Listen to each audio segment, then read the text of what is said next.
কারাগারে প্রতি রাতে অপরাধী নারীদের দেশি ঘি দেওয়া হয় কেন? এই রহস্য জানার পর আপনিও হাসফাস করবেন। আমার নাম শেফালি। আমি দুবাই জেলের একজন মহিলা জেলের। সর্বোপরি অপরাধী নারীদের কেন প্রতি রাতে অন্ধকার ঘরে দেশি ঘি দেওয়া হয়, এটি একটি বিরক্তিকর প্রশ্ন। এই রহস্য জানার পর আপনিও শিউরে উঠবেন। দুবাই জেলের একটি ভীতিকর কাহিনী। এক ভয়ঙ্কর রোগ ছিল। হঠাৎ আমাদের বাড়ির দরজায় কলিং বেল বেজে উঠল। পরিবারের সবাই বিয়ের জন্য শহরের বাইরে গিয়েছিল এবং আমার পরীক্ষা চলছিল বলে আমি যেতে পারিনি। মা কাজের মেয়েকে বলেছিল আমার কাছে 2 থেকে 3 দিন থাকতে, কিন্তু হঠাৎ সন্ধ্যায় কাজের মেয়ের সন্তান অসুস্থ হয়ে পড়লে মেয়েটিকে চলে যেতে হয়। আমি দরজা জানালা বন্ধ করে আরামে ঘুমাচ্ছিলাম। এমন সময় হঠাৎ দরজায় বেল বাজতেই আমার ঘুম ভেঙে গেল এবং আমি ভয়ে ভয়ে জেগে উঠলাম আর ভাবলাম এই রাতে কে আসবে। আমি প্রথমে ভয় পেলাম। বাইরে থেকে কারো আওয়াজ ভেসে এলো, দয়া করে দরজা খুলুন, আমার সাহায্যের খুব দরকার, আমি আহত, প্লিজ দরজা খুলো। এই কদিন ধরে শহরের অবস্থা খুব খারাপ যাচ্ছিল। দরজা খুলব কিনা ভাবছি। আবার এক মহিলার গলা ভেসে এলো, দয়া করে দরজা খুলুন, নইলে সে আমার জীবন শেষ করে দেবে। আমি কারো কষ্ট দেখতে পারতাম না, তাই দরজা খোলার সিদ্ধান্ত নিলাম। কে জানে, কারো হয়তো আমার সাহায্যের প্রয়োজন হতে পারে। আমি দরজা খুলতে একজন মহিলা বাইরে দাঁড়িয়েছিলেন এবং আমাকে দেখে তিনি দ্রুত ভিতরে এসে দরজা বন্ধ করে দিলেন। আমি যখন তার দিকে মনোযোগ দিয়ে দেখলাম, সে প্রায় 30 বছরের সুন্দরী একটি যুবতী। তখন বেচারা মেয়েটিকে জনশূন্য অবস্থায় খুব কষ্টে দেখাচ্ছিল। তার অবস্থা খুবই গুরুতর ছিল। তার গাম্ভীর্য তার সৌন্দর্যকে লুকিয়ে রাখছিল। তার কপালে রক্ত ছিল, সে খুব খারাপভাবে আহত হয়েছিল। আমি সবেমাত্র তার দিকে তাকিয়েছি, তখন হঠাৎ পুলিশের সাইরেন বেজে উঠল। আমি চমকে গিয়ে তার দিকে তাকালাম। আমি বুঝতে পারলাম যেন আমি কিছু ভুল করেছি। সে বলতে লাগলো, আমাকে কোথাও লুকিয়ে দাও, পুলিশ আমার পিছু নিচ্ছে, আমাকে সাহায্য করুন। আমি তো অবাক। আমার খুব অনুশোচনা হচ্ছিল যে আমাকে আমার বাড়িতে জায়গা দেওয়া বোধহয় উচিত হয়নি, আর আমার তাকে সাহায্য করা উচিত ছিল না। পুলিশ অভিযান চালালে আমিও তাদের সাথে জেলে যাব। সাইরেনের শব্দ ক্রমশ এগিয়ে আসছিল। আমার মস্তিষ্ক কাজ করা বন্ধ করে দিয়েছিল। কি করব বুঝতে পারছিলাম না। সেই নিজেই দৌড়ে ঘরের ভিতরে চলে গেল। জ্ঞান ফিরলে আমি তার পিছু ছুটলাম। তিনি বলেন, শিগগিরই পুলিশ বাড়িঘরে তল্লাশি শুরু করবে। আমাকে কিছু লুকানোর জায়গা বলুন, যেখানে আমি লুকিয়ে থাকতে পারি। আমি ভয় পেয়ে জিজ্ঞেস করলাম, তুমি কে, আর তোমার পিছনে পুলিশ কেন? সে বলতে লাগল, আল্লাহর দোহাই, এখন আমাকে পুলিশের থেকে আড়াল করুন। আমি পরে যে কোনো জায়গায় আপনার সব প্রশ্নের উত্তর দেব। আমি শপথ করছি যে আমি তোমার কোনো ক্ষতি করার উদ্দেশ্যে আসিনি এবং করব না। আমাকে বিশ্বাস করো। ঠিক সেই সময়ই স্পিকারের মাধ্যমে বাড়ি থেকে ঘোষণা দেয়া হয়, জেল থেকে পালিয়েছেন এক বিপজ্জনক নারীবন্দী। কেউ যদি তাকে আশ্রয় দিয়ে থাকে, তাহলে সে নিজেই তাকে বের করে দিক, নইলে কিছুক্ষণের মধ্যেই তল্লাশি শুরু করেছে পুলিশ। মহিলাটি বলতে লাগল, দেখো, আমাকে তাড়াতাড়ি লুকাও, নইলে আমার সাথে তুমিও ধরা পড়বে। ওর কথা শুনে আমি তাড়াতাড়ি ওকে বারান্দার জলের ট্যাঙ্কের কাছে নিয়ে গেলাম। আমি বললাম, যেখানেই লুকিয়ে থাকুন না কেন, পুলিশ তোমাকে খুঁজে বের করবে। তাই জীবন বাঁচানোর একমাত্র উপায় হলো এই জলের ট্যাঙ্কের ভিতরে ছাপ দেওয়া। এদিকে ট্যাঙ্কের জল অনেক ঠান্ডা হয়েছিল, কিন্তু কথা শুনে মহিলাটি আমার দিকে এমনভাবে তাকায় যেন আমার মাথা খারাপ, যে আমি তাকে এত ঠান্ডা জলে ঝাঁপ দেওয়ার পরামর্শ দিয়েছিলাম। আমার মনে হয়েছিল সে আমাকে বলবে যে এত ঠান্ডা জলে ঝাঁপ দেওয়ার চেয়ে ভালো আমি নিজেকে পুলিশের কাছে হস্তান্তর করি, কিন্তু পরের মুহূর্তে সে ঢাকনা তুলে ট্যাঙ্কে ঝাঁপ দেয়। আমি ট্যাঙ্কের ঢাকনা বন্ধ করে সেখান থেকে নিচে চলে গেলাম। ঠিক 2 মিনিট পর আমার দরজায় বেল বেজে উঠল। আমি যখন দরজা খুললাম, তখন আমার সামনে 2 মহিলা পুলিশ এবং আরও অনেকগুলো পুলিশ এবং বেশ কয়েকজন পুলিশ দাঁড়িয়েছিল, যারা দরজা খোলার সাথে সাথে ভিতরে চলে আসে। তারা আমার বাড়ি তল্লাশি শুরু করে এবং মহিলা পুলিশ অফিসার আমাকে প্রশ্ন করতে শুরু করে, কাউকে দেখেছেন? কাউকে কি আপনার বাড়িতে জায়গা দিয়েছেন? আমি বললাম, আমি এইমাত্র ঘুম থেকে উঠেছি এবং আমি এই বিষয়ে কিচ্ছু জানি না। পুলিশ সদস্যরা যখন নিচ থেকে তল্লাশি করে উপরের ছাদে আসে, তখন আমি ভীষণ ভয়ে ভয়ে ছিলাম। আমার শ্বাসকষ্ট শুরু হয়ে গিয়েছিল, এই ভয়ে যে তারা যদি খুঁজে বের করে ফেলে যে সেই মহিলাটি কোথায় ছিল। তবে আমি নিশ্চিত ছিলাম যে তাদের মনোযোগ জলের ট্যাঙ্কের দিকে যাবে না। আমার অনুমান একেবারে সঠিক ছিল এবং এটি সঠিক প্রমাণিত হলো। ওরা খালি হাতে নেমে এলো। প্রথমজন বলা শুরু করল, ম্যাডাম সেই বাড়িতে নেই, আমার মনে হয় সে এলাকা ছেড়ে চলে গেছে। কথা বলতে বলতে সবাই ঘর থেকে বেরিয়ে গেল। আমি এক স্বস্তির নিঃশ্বাস ফেললাম। তাদের পারস্পরিক কথোপকথন থেকে জানা যায় যে তারা দুবাই জেল থেকেই মহিলাকে খুঁজতে খুঁজতে এখানে পৌঁছেছেন। পুলিশ চলে যাওয়ার কয়েক মিনিটের মধ্যেই উপরে গিয়ে ট্যাঙ্কের ঢাকনা খুলে ওই মহিলাকে বের করলাম। ঠান্ডা জলের কারণে সে কাঁপছিল। আমি যদি আরও 10 মিনিট দেরি করতাম, তাহলে হয়তো তাকে মৃত্যু অবস্থায় পেতাম। আমি তাকে নিচে নিয়ে গিয়ে হিটরের কাছে বসিয়ে দিলাম। আমি যখন তাকে আমার জামাকাপড় দিয়েছিলাম তখন তার একটু জ্ঞান ফিরেছিল। যখন সে আমার জামাকাপড় পরে মাদুর পেতে হিটারের কাছে বসল, আমি ভাবলাম এখন আমি যদি তাকে সাহায্য করে ফেললাম তবে আমি তার জন্য কিছু খাবার এবং পানীয় নিয়ে আসি। আমি তার জন্য চা বানিয়ে খাবার গরম করে তার কাছে নিয়ে এলাম। কেন জানি না তার মুখের দিকে তাকিয়ে মনে হলো না যে সে অপরাধী। কিছুদিন ধরে তার অবস্থার উন্নতি হয়েছিল। আমি তার সাথে কথা বলা শুরু করলাম। প্রথমেই বললাম, আপনাকে দেখে মনে হচ্ছে না যে আপনি একজন অপরাধী, কিন্তু কেন পুলিশ আপনাকে তাড়া করছে এবং বলছে যে একজন অপরাধী মহিলা দুবাই জেল থেকে পালিয়ে গেছে? তাহলে আপনি কি সত্যিই একজন অপরাধী? আমার প্রশ্ন শুনে সে এক দীর্ঘ নিঃশ্বাস ফেলে বলতে লাগল, তোমার আন্দাজ একদম ঠিক। আমি দুবাই জেলের কয়েদি নয়, বরং সেখানকার জেলার। আমি এটা শুনে বললাম, কি? একজন জেলারের পিছনে পুলিশ কেন? আপনি যদি জেলার হন তো অপরাধীদের মতো কেন পালিয়ে বেড়াচ্ছেন? তখন সে বলতে লাগল, এটা অনেক লম্বা কাহিনী, তুমি শুনেই বা কী করবে? আমি বললাম, দেখুন, আমি আপনাকে আমার বাড়িতে জায়গা দিয়েছি, আপনাকে সাহায্যও করেছি, এবার আপনাকেও আপনার কাহিনী আমাকে শোনাতে হবে। আর আমি এই সমস্ত আপনাকে এই জন্য জিজ্ঞেস করছি যে আমিও দুবাই জেলের জেলারের জন্য অ্যাপ্লাই করেছি। তাহলে আমি আপনার কাহিনী শুনে বুঝতে পারব যে সেখানে কি অবস্থা। সে বলতে লাগল, ঠিক আছে, যদি তোমার এতই জানার ইচ্ছা, ঠিক আছে, তাহলে শোনো। আমার নাম আনিতা আক্তার, আর আমি ভীষণ ভালো আর সম্মানীয় বংশের মেয়ে। আমরা 2 বোন আর 2 ভাই ছিলাম। আমার বাবা দুবাইয়ে থানার হাবিলদার ছিলেন। আমার বাবা ছোট থেকেই আমাকে সত্যি ইমানদার থাকার পাঠ পড়িয়েছিল, আর এটাই বুঝিয়েছিল যে নিজের কাজের প্রতি সবসময় সৎ থাকা উচিত। সে কাজ যতই সাধারণ হোক না কেন, আর সম্মান যতই কম বা বেশি পাওয়া যাক না কেন, কখনো নিজের সত্তাকে বিক্রি করা উচিত না। আমার বাবা একজন সত্যিকারের সম্মানজনক হাবিলদার। নিজের পুরো জীবন সে চাকরি করার সময় কখনো 1 টাকার ঘুষ নেয়নি। আমার বাবার বন্ধুরা নিজের ঘর পাকা করে নিল আর খুব ভালো জীবনযাপন করতে লাগল, অথচ আমাদের জীবন কাটছিল দারিদ্রতার জন্য ভীষণ কষ্টে। আমি বাবার ভীষণ প্রিয় মেয়ে ছিলাম, এই জন্য প্রায় ঘরের পরিস্থিতি থেকে বিরক্ত হয়ে আমিও তাকে বলতাম যে, বাবা, তুমি তোমার সঙ্গে থাকা লোকেদের দেখে নাও, তারা কিভাবে এগিয়েছে, তার থেকেও কিছু শিখে নাও। ওদের ঘরে কি সুন্দর সব রকমের সুখসজ্জা রয়েছে। ওই লোকগুলোর বাড়িতে প্রত্যেকদিন ভালো ভালো খাবার তৈরি হয়, আর আমাদের এখানে রুক্ষ শুকনো খাবার। আর আমরা তো 2 ঈদেও ভালো ভালো খাবার বানাতে পারি না। আমাদের তো কিছু ভালো খাবার দেখাও জোটে না। খাবার তো অনেক দূরের কথা, ওদের বাচ্চা কত ভালো স্কুল কলেজে পড়ে, আর আমাদের বাচ্চা সরকারি স্কুলে যায়, যার জন্য পরবর্তীকালে ওরকমই চাকরি পাই, আমরা ছোটোখাটো ক্লার্কের চাকরি।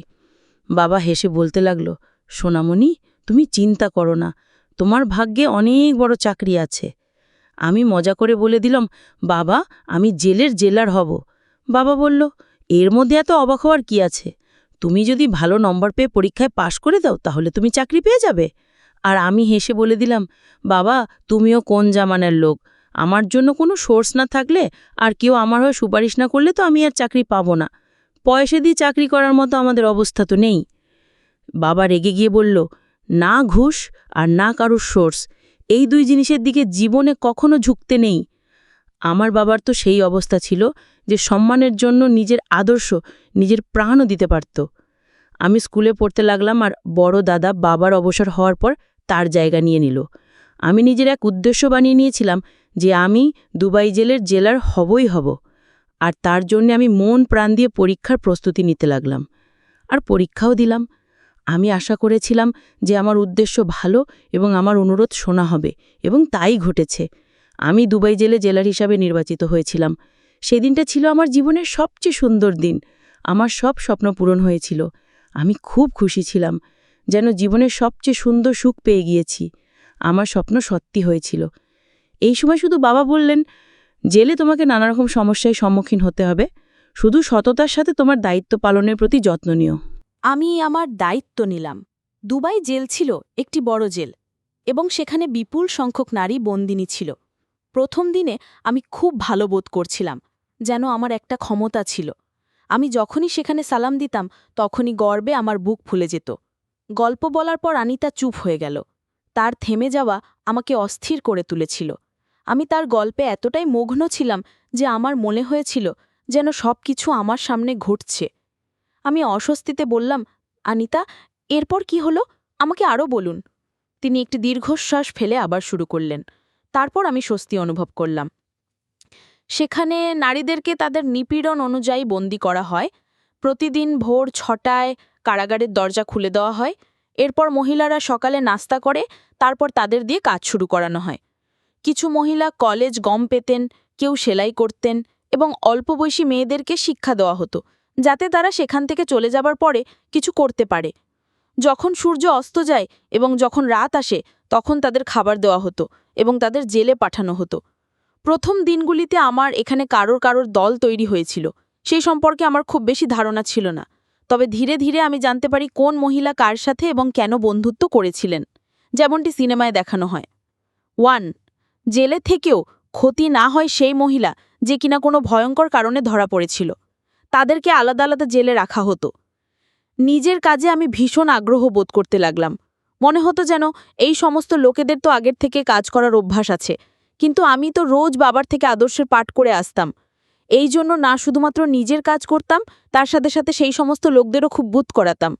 আমি আমার নরম মনের কারণে মহিলাদের মধ্যে নাম করে ফেললাম, যার জন্য সেখানকার মহিলারা আমাকে অনেক পছন্দ করত আর আমার থেকে ভীষণ খুশি থাকতে লাগলো। আর তারা এও বলেছিল, আমার আগে জেলার ছিল, সে কাজকর্ম কিছুই করত না। তিনি প্রতিদিন শাস্তি দিতে থাকতেন এবং বিনা কারণে যাকে খুশি মারতেন। আমি সকল পুলিশকর্মীদের বলেছিলাম যে কেউ কোনো মহিলার গায়ে হাত তুলবে না। কেউ এটা করলে আমার চেয়ে খারাপ কেউ হবে না। একদিন আমি যখন রাউন্ডে গেলাম, তখন একজন মহিলা কাঁদতে কাঁদতে আমাকে বললেন যে মহিলা কনস্টেবল আজ আমাকে কোনো কারণ ছাড়াই মারছে। কে তাকে তার ক্ষমতার অন্যায় সুবিধা নিতে শিখিয়েছে? শুনেই আমার খুব রাগ হয়েছিল। আমি তাকে 1 সপ্তাহের জন্য বসিয়ে দিয়েছিলাম। আমার কারণে জেলের পরিবেশ ভালো হতে থাকে। আমি নারীদের আলাদা আলাদা করে রোজগারের পথ দেখানো শুরু করি। সেখানকার লোকেরা আমার দায়িত্বে খুব খুশি হয়েছিল এবং প্রথম বছরেই আমার ভালো কাজের জন্য আমাকে একটি পদক দেওয়া হয়েছিল। সেখানে আমার কাজ প্রশংসিত হয়েছিল। এই সময়ে রফিক নামেন একজন অফিসারের সাথে আমার পরিচয় হয়, যাকে আমার পরিবারের সদস্যরা আমার জন্য বেছে নিয়েছিল, আর আমি তাকে বিয়ে করি। আমার বর একদম সেরকম খেয়ালের মানুষ ছিল যেমন আমার বাবা ছিলেন। এই জন্যে আমি আমার জীবনে ভীষণ খুশি ছিলাম। ডিউটি আর ঘর ভীষণ ভালোভাবেই চলছিল। সব কিছু ঠিকঠাকই যাচ্ছিল। কিন্তু কথায় আছে না যে সমস্যা মানুষের ওপর সেই সময় আসে যখন সে একটু বেশি সুখের জীবন হারিয়ে যায়। আমার কপালেও আমার সুখ আর সহ্য হলো না। সেই সময় জেলের ভেতরে দেশি ঘি ভরা কৌটো যেতে লাগলো। প্রথমে আমি এতটা খেয়াল করিনি, ভাবতাম যে আত্মীয়স্বজন প্রায় সময় এই ধরনের জিনিস পাঠাতে থাকে। কিন্তু যখন প্রতিদিন নিয়ম করে দেশি ঘি জেলে আসতে লাগলো, তখন আমি চমকে উঠেছিলাম। আমি ভাবলাম কিছু সমস্যা আছে, আমাকে খোঁজ করতে হবে। রোজ রোজ দেশি ঘিয়ের কৌটো কার কাছে যায়? কে আনে এই জিনিস? হতে পারে যে কয়েদিদের মধ্যে কেউ নিজের গোয়েন্দা বানিয়েছে, যাতে নিজের প্রত্যেকটা খবর পেতে পারে। আমি ওই মহিলাকে নিজের জন্য গোয়েন্দাগিরি করতে বললাম, যার জন্য আমি লেডি কনস্টেবলকে 1 সপ্তাহের জন্য বসিয়ে দিয়েছিলাম। আমার এই কাজের জন্য সে আমার বিশ্বস্ত হয়ে উঠেছিল আর আমাকে জেলের ভেতরে সমস্ত খবর দিতে লাগলো যে সেখানে কি হয়। এই জন্য একদিন আমি সমস্ত ঘি কৌটো খুলে ভালো করে তল্লাশি নিলাম। কৌটোগুলো ঘিয়ের ছিল। আমি ওই মহিলাকে ডাকলাম যে আমাকে সমস্ত খবর দিত। আমি তাকে বলেছিলাম, আমাকে ভেতরের খোঁজ খবর দিয়ে বলো যে দেশি ঘিয়ের কৌটো আসলে কি জন্য আসে আর কারা এসব ব্যবহার করে, আর আমাকে 2 দিনের মধ্যে ভেতরের সমস্ত রিপোর্ট বানিয়ে দাও। আমার ডিউটি বেশিরভাগ সময় দিনের বেলাতেই হতো, আর রাতের বেলা অন্য এক জেলার ডিউটিতে আসতেন। দিনের বেলা তো কারোর ক্ষমতা ছিল না যে আমার ডিউটিতে থাকাকালীন এদিক ওদিক কোনো কাজ হতে পারে, কিন্তু রাতের বেলা কি হয় সেই গ্যারান্টি আমি দিতে পারতাম না। এই জন্য আমি গোয়েন্দা লাগিয়ে দিয়েছিলাম। আমি মাঝখানে তার কথা বলা থামিয়ে জিজ্ঞেস করলাম, আনিতা, আপনি কি দেশি ঘিয়ের কৌটোর জন্য সন্দেহ করেছিলেন? আমার প্রশ্নে আনিতা মাথা নাড়ালো আর বলল, হ্যাঁ, প্রত্যেক দিনই দেশি ঘিয়ের বেশ কিছু কৌটো জেলের ভিতরে যেত, আর আমার নজরে এটা স্বাভাবিক ব্যাপার ছিল না। আমার আন্দাজ বারবার এটাই বলতো যে কিছু তো এমন হয় যে এটা আমার নজরে ধরা পড়ছে না। আমার গোয়েন্দা এসে আমাকে যে খবর শোনালো সেটা শুনে আমি অবাক হয়ে গেলাম। সে বলল, দেশি ঘি রোজ রাতের অন্ধকারে কিছু খাস মহিলাদের দেওয়া হয়। রাতে জেলার ডিউটিতে থাকেন তিনি এটা জানেন, আর আপনার কার্যালয়ে 24 জন লোক এতে মিলে আছে। আমি সমস্যায় পড়ে গেলাম। অন্ধকার ঘরে কেন মহিলাদের দেশে ঘি দেওয়া হয়? এর মানে কি হতে পারে? আমি আমার গোয়েন্দাকে বললাম, সেই মহিলাদের নাম বলো যারা প্রত্যেক দিন অন্ধকার ঘরের মধ্যে গিয়ে দেশে ঘি খায়। গোয়েন্দা যার নাম বলল, সেই মহিলাদের দেখে আমি চমকে গেলাম। এই মহিলারা তো আগে তো এতটা স্বাস্থ্যবতী ছিল না, এনারা তো রোগা ছিল, কিন্তু এখন যখন দেখলাম বেশ স্বাস্থ্যবতী মনে হচ্ছে। গোয়েন্দা আমার কানে এসে আস্তে করে বলল, ম্যাডাম, এখানে সমস্ত কামাল ওই দেশি ঘিয়েই। এটা এতটা সাধারণ ব্যাপার নয় যে আমি নজর এড়িয়ে যাব। আমি কিছুদিনের জন্য আমার ডিউটি রাতের শিফট করানোর সিদ্ধান্ত নিলাম। আমি দেখলাম যে আমার রাতের শিফটের খবর শুনে অনেক লোকের হৃদয় যেন বাজ পড়ার মতো অবস্থা হলো। আমি দিনের বেলায় ঘরে নিজের ঘুম পূর্ণ করে নিতাম, যাতে রাত্রিবেলায় এসে জানতে পারতাম। রাত 9টা বাজলে আমি দেখতাম যে লেডি কনস্টেবল লুকিয়ে লুকিয়ে কোথাও যাচ্ছে। আমি ভাবলাম যে আমি পিছনে গিয়ে দেখি সে কোথায় যায়। আমি যা দেখলাম তা আমাকে চমকে দিল, কেননা এক অন্ধকার ঘরে সেই অপরাধী মহিলাদেরকে শিখিয়ে দেওয়া হচ্ছিল। প্রথম চমকে দেওয়ার কথা হলো যে রাতের এই সময় দেশি ঘি খাওয়ার কি প্রয়োজন হতে পারে, আর সবথেকে আসল কথা হলো যে জেলের সবথেকে শেষ অন্ধকার ঘরে যাওয়ার কি কারণ হতে পারে। আমি 2 থেকে 3 দিন একই রুটিন দেখলাম, কিন্তু এছাড়া আর কোনো সেরকম ব্যাপার আমার নজরে পড়ল না। আমি যা খুশি জিজ্ঞাসা করে এদের সন্দেহ করার কারণ দিতে চাইছিলাম না। এই জন্য আমি চুপচাপ সবকিছু দেখছিলাম। কখনো তো সুযোগ আসবে কোনো প্রমাণ পাবো। আর একদিন প্রমাণ পেয়ে গেলাম। ওই দিন রাতে অন্ধকার ছিল, নিজের মাথা টেবিলে রেখে ইচ্ছাকৃতভাবে চোখ বন্ধ করেছিলাম, যাতে কেউ দেখলে এটা ভাবে যে আমি ঘুমিয়ে পড়েছি। কিছুটা সময় কেটে যাবার পরে আমার অফিসে কারুর আসার জন্য শব্দ পেলাম। আমি চিনে গেলাম যে এটা লেডি কনস্টেবল ছিল। সে আমাকে ঘুমোতে দেখে বাইরে চলে গেল। সে কাউকে বলতে লাগলো, মনে হচ্ছে যে ঘুমের ওষুধটা ম্যাডামকে দিয়েছিলাম সেটা কাজ করেছে, ম্যাডাম ঘুমিয়ে পড়েছে, বেশ কিছু ঘন্টা বাকি আছে, তাড়াতাড়ি নিজেদের কাজ করো। মনে হলো কিছুক্ষণের মধ্যে তারা সেখান থেকে চলে গেল। আমি অবাক হয়ে ভাবলাম যে এ সমস্ত কি হচ্ছে জেলের মধ্যে, যেটা আমি জানতেই পারিনি, আর আমার পিছনে পিছনে এই সমস্ত কিছু হতে চলেছে। এদের কথায় আমি আন্দাজ পেলাম যে যা কিছু হচ্ছে অন্ধকার ঘরে হচ্ছে। তখনই আমি ওঠার চেষ্টা করলাম যাতে কি আমি দেখতে পারি যে এমন কি হচ্ছিল ওখানে, যে উঠতেই আমার মাথা ঘুরে গেল। মনে হচ্ছিল কেউ আমার চায়ের মধ্যে ঘুমের ওষুধ মিশিয়েছে, যেটা এর প্রভাব বিস্তার করতে শুরু করেছিল। আমি সেখানেই ঘুমিয়ে পড়লাম, আর সকাল পর্যন্ত আমি কিছু বুঝতেই পারলাম না যে আমি কোথায় আছি। সকালে যখন আমি ঘুম থেকে উঠলাম তখন আমার মাথায় যন্ত্রণা ছিল। এই জন্য আমি বাড়ি চলে গেলাম। ঘরে যাওয়ার আগে সেই মহিলাদের জেলের দিকে আসলাম, যাতে কোনো কথা যদি জানতে পারি, কিন্তু সেখানে সব ঠিকই লাগছিল। আমি বাড়ি ফেরত গেলাম। ঘরে এসে আমি ভাবতে লাগলাম যে কনস্টেবলের সাথে দ্বিতীয় মানুষকে কে ছিল যার সাথে কথা বলছিল। এরপর আমি আবার রাতে ডিউটি গেলাম। এবার আমি সিদ্ধান্ত নিয়েছিলাম যে আমি কি করব। কালকের মতো আজকেও আমার সামনে চা রাখা হলো, কিন্তু আজকে আমি সেটা খেলাম না। পাশের বেসিনে আমি সেটা ফেলে দিলাম, আমার খালি কাপ রেখে চোখ বন্ধ করে রাখলাম। কিছুক্ষণ পরে সেই কাপ নিতে আসলো একজন, আর আমাকে ঘুমোতে দেখে সে বিশ্বাস করলো যে আমি ঘুমাচ্ছি, আর সে বাইরে চলে গেল। কিছুক্ষণ পর সে ভেতরে আসলো। রাতের 11 ছিল তখন। জেলের ভেতরে সব লাইট প্রায় বন্ধ হয়ে গেছিল, সবদিকে অন্ধকারে অন্ধকার ছিল। আমি চুপচাপ সেদিকে এগিয়ে গেলাম যে অন্ধকার ঘরে সেই মহিলারা থাকতো, যাদের কেউ মোবাইলের টর্চ অন করে রেখেছিল। আমি একদম হঠাৎ করে চেঁচাতে লাগলাম আর বললাম যে এ সমস্ত কি হচ্ছে এখানে। যে দৃশ্য আমি আমার সামনে দেখেছিলাম সেটা আমি চোখের সামনে দেখে বিশ্বাসই করতে পারিনি। আমার স্টাফ এটা জঘন্য ষড়যন্ত্রের মিশে ছিল। মহিলারা সুড়ঙ্গ করেছিল, তারা ভালোভাবে সুড়ঙ্গ বানিয়ে নিয়েছিল। না জানি কত সপ্তাহ ধরে বা কত মাস ধরে এই কাজ চলছে। ওই মহিলার খুনের অপরাধে জেলে এসেছিল। আদালতের দিক থেকে ওই দুজনকে যাবজ্জীবন কারাদণ্ড দেওয়া হয়েছিল। ওরা দুজন এখান থেকে পালানোর জন্য সুড়ঙ্গ খুঁড়ছিল। সামনে আমার পুরো কার্যালয় এই ষড়যন্ত্রের মধ্যে মিশেছিল। হঠাৎ করে আমাকে সামনে দেখতে পেয়ে লেডি কনস্টেবলের শ্বাস আটকে গিয়েছিল যেন। তার হাত থেকে মোবাইল নিচে পড়ে গেল, যার টর্চ অন করে সে ওখানে দাঁড়িয়েছিল। তারা সুড়ঙ্গ করত, এজন্য তারা দেশি ঘি খেত, যাতে সুড়ঙ্গ খোঁড়া সহজ হয়ে যায়, আর এর জন্য অনেক শক্তির প্রয়োজন হয়। তারা দেশি ঘি প্রত্যেকদিন 3 থেকে 4 ঘন্টা করে সুড়ঙ্গ লাগাতার খুঁড়তে থাকত। সেখানে দাঁড়িয়ে দাঁড়িয়ে আমি সবকিছু বুঝতে পেরে গিয়েছিলাম, আর সমস্ত কিছু আমার চোখের সামনে এসে গিয়েছিল। আমি লেডি কনস্টেবলকে জিজ্ঞেস করলাম, আর কে কে মিলে আছে তোমাদের সাথে? কাল আমি তোমার সাথে কাউকে কথা বলতে শুনেছি, সে কে? সে ভীষণ ঘাবড়ে গিয়েছিল। আমার বারবার জিজ্ঞাসা করে সে কিছু বলেনি। তখন আমি বললাম, ঠিক আছে, আমি হাই কমিশনের সাথে কথা বলছি, যখন তোমাকে চাকরি থেকে বের করে দেওয়া হবে তখন তুমি বুঝতে পারবে। আমার কথা শুনে সে ভীষণ ভয় পেয়ে গেল, আর বলতে লাগলো, প্লিজ কাউকে এই সময় ফোন করবেন না। আমি সবেমাত্র ফোন তুলছি, ঠিক তখনই আমার মাথায় তো পিছন থেকে আঘাত করলো, আর আমি অজ্ঞান হয়ে সেখানেই পড়ে গেলাম। যখন আমার জ্ঞান ফিরল আমি নিজেকে জেলের মধ্যে কয়েদি অবস্থায় পেলাম। আমার মনে পড়ল যে আমি ফোন করে তথ্য দিতে যাচ্ছিলাম, তখন কেউ আমার মাথায় আঘাত করলো। এটা লেডি কনস্টেবল ছাড়া আর কেউ হতে পারত না। কেউ নিশ্চয়ই তার গোপন কথা ফাঁস হবার ভয়ে আমার মাথায় আঘাত করেছে। যখন আমি আমার কাজে এলাম আমি দেখলাম যে সে একা নয়, তার বন্ধু তাকে সমর্থন করার চেষ্টা করছে। এই সময় তার সঙ্গে ওই বন্ধু উপস্থিত ছিল, কিন্তু তার সঙ্গীকে দেখে আমার মাথায় যেন বাজ পড়ল। আমি বিশ্বাসই করতে পারছিলাম না যে সে আসলে নাইট শিফটের জেলার। আমার মনে হলো সে যেন একটা শয়তান জেলার, কিন্তু সে আইনের ইউনিফর্ম পরে কিভাবে এতটা খারাপ হতে পারে যে অবৈধ কর্মকাণ্ড চালায়। তারপরেই 2 মহিলা মিলে আমাকে বন্দি করে দেয়।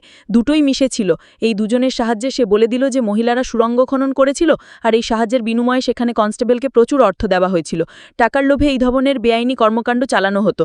পরে জানতে পারলাম ব্যাপারটা তার চেয়ে বেশি গুরুতর হয়ে উঠেছে। কারাগারের ভেতরে চেক করার পরে দেশি ঘি আসতো। সেই দেশি ঘিতে বিশেষ অ্যাস্ট্রো অন্তর্ভুক্ত ছিল, যার কারণে একজন ব্যক্তি প্রত্যেকদিন এটিতে অভ্যস্ত হয়ে পড়ে। অন্তরিনীর মাধ্যমে দেশি ঘি বিক্রি করা হয়। এটা কোনো সাধারণ দেশি ঘি ছিল না। এই জেলারের উপস্থিতিতে রাতে খুব গোপনে এই সমস্ত কাজ করা হতো। এই জেলায় তার নিজের মুখ থেকে আমাকে এইসব বলছেন, সে আমার কাছে তার সমস্ত নৃশংসতার কথা স্বীকার করেছে, কিন্তু সে জানত না যে আমার অফিসে যেখানে সে আমাকে বন্দি করেছিল সেখানে আমি ইতিমধ্যে একটি ক্যামেরা বসিয়ে রেখেছিলাম যা সব কিছু রেকর্ড করেছিল।